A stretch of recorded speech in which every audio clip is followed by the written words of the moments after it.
விவசாயிகள் குறைதீர்க்கும் கூட்டத்திலிருந்து வெளிநடப்பு செய்த விவசாயிகள் போராட்டம். தஞ்சாவூர் மாவட்ட ஆட்சியர் அலுவலகத்தில் ஆட்சித்தலைவர் பிரியங்கா பங்கஜம் தலைமையில் விவசாயிகள் குறைதீர் கூட்டம் நடைபெற்றது.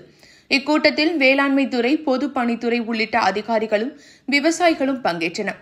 கூட்டத்தில் மத்திய அரசு அண்மையில் தாக்கல் செய்த பட்ஜெட்டில் தமிழகம் மற்றும் விவசாயிகளை புறக்கணித்துள்ளதை கண்டித்து தமிழ்நாடு விவசாயிகள் சங்கம், காவிரி விவசாயிகள் பாதுகாப்பு சங்கம் என அனைத்து விவசாயிகள் சங்கங்களைச் சேர்ந்த விவசாயிகள் கூட்டத்திலிருந்து வெளிநடப்பு செய்து ஆட்சியர் அலுவலகத்தில் ஆர்ப்பாட்டத்தில் ஈடுபட்டனர்.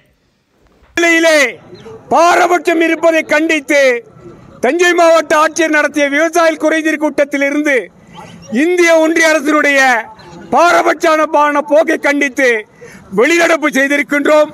வருகின்ற 31ஆம் தேதி இந்திய அரசினுடைய நிதிநிலை அறிக்கையை இந்தியா முழுமையும் உள்ள உழவர்கள் நாங்கள் அதனுடைய நகலை தீயிட்டு கொளுத்த இருக்கின்றோம்.